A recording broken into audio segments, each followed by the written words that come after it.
환영하고 축복합니다. 동탄예수교회 이용진 목사입니다. 하나님의 사랑하심이 여러분들의 삶과 가정 위에 늘 함께 하시기를 간절히 소망합니다. 누가복음 산책하기 34번째 시간 여러분들과 함께 하게 되어서 너무나 기쁘고 감사하게 생각합니다. 하나님의 말씀을 묵상하면서 산책할 때에 여러분들에게 은혜가 넘치기를 간절히 소망합니다. 지난 시간에는 세례 요한의 오해에 대해서 생각해 보았습니다. 세례 요한은 민간 메시아 사상을 갖고 있었습니다. 메시아가 와서 이스라엘 나라를 다시 회복시키고 유대 왕국을 다시 세우고 로마 압제에서 그들을 구원하여서 영원히 번성하는 그런 나라로 세울 것이다 라는 일반적인 유대인들 사이에 떠도는 그런 메시아 사상이죠. 물론 그들은 사무엘하 7장에 나와 있는 나단의 신탁을 오해한 것입니다. 예수님은 어떤 메시아였습니까? 예수님은 그들의 죄에서 구원할 영혼의 메시아이셨습니다. 예수님은 하나님의 아들로 이 땅에 오셔서 모든 인류를 한 사람도 빠짐없이 예수를 믿는 사람 한 사람도 빠짐없이 구원하실 우리 영혼의 메시아로 이 땅에 오신 것입니다. 예수님을 육신의 눈으로 바라보면 안 됩니다. 영혼의 눈으로 바라볼 수 있어야 됩니다. 하나님의 아들로 오신 그 하나님이신 예수님을 우리가 마음으로 믿고 의지하며 남은 인생을 살아가야 되는 것입니다.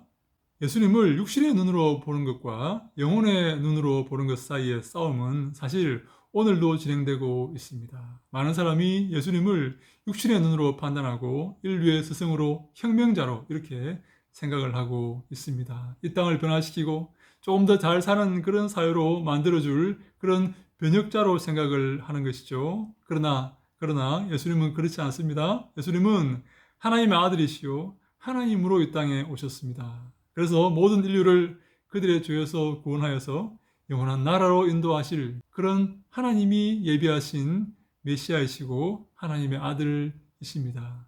이 육신적인 메시아 사상과 영혼의 메시아 사상의 대립을 누가는 한 번 더 기록하고 있습니다. 한 바리새인이 예수님을 자기 집으로 초대를 했습니다. 예수님 말씀을 듣고 싶고 또 예수님의 정체가 무엇인지 알고 싶어서 그랬겠죠. 초대했는데 거기에 한 여인이 들어와서 자신의 머리를 풀고 향유를 부어서 자신의 머리로 예수님의 발을 닦고 예수님을 섬겼습니다.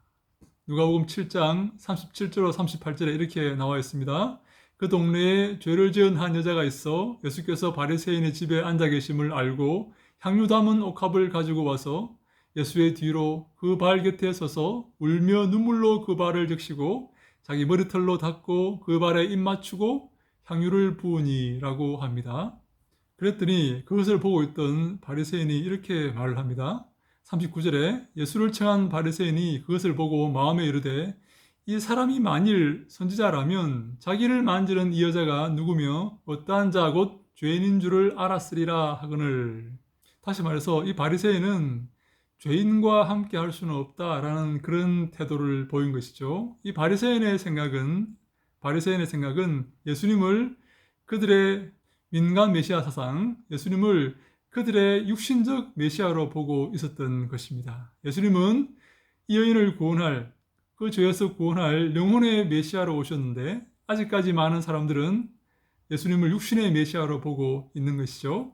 그래서 예수님은 이 여인에게 이렇게 말씀을 하십니다. 47절에 이러므로 내가 네게 말하노니 그의 많은 죄가 사하여졌도다. 이는 그의 사랑함이 많음이라. 사함을 받은 일이 적은 자는 적게 사랑하느니라 라고 말씀하십니다.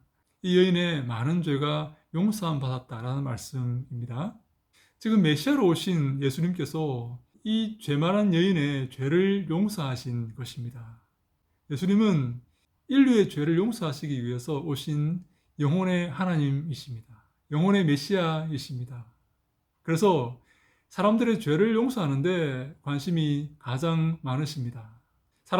유대인들은 유대 땅을 회복하고 로마의 압제에서 그들이 독립하기를 소망하는 그런 메시아를 고대했지만, 정치적 메시아를 고대했지만 예수님이 하시는 일은 여인의 죄를 용서하시는 것입니다.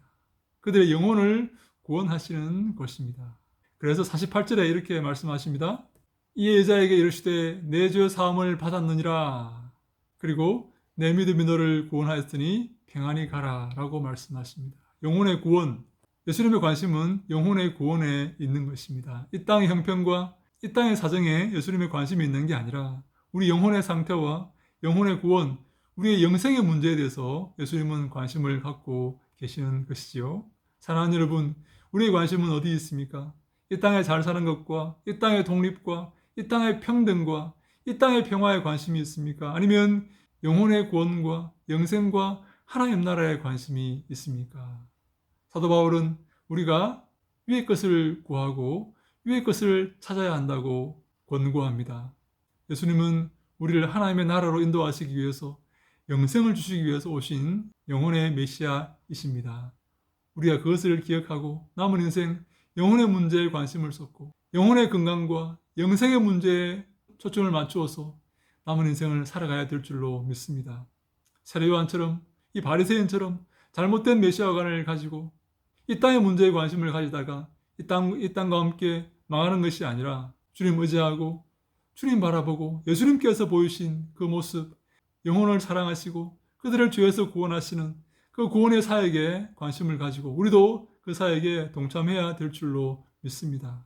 주께서 택하신 모든 백성들이 예수 이름을 믿고 구원받을 그날까지 우리가 최선을 다해서 영혼의 구원의 사역에 동참하는 우리 모두가 될 수 있기를 간절히 바랍니다. 할렐루야! 샬롬!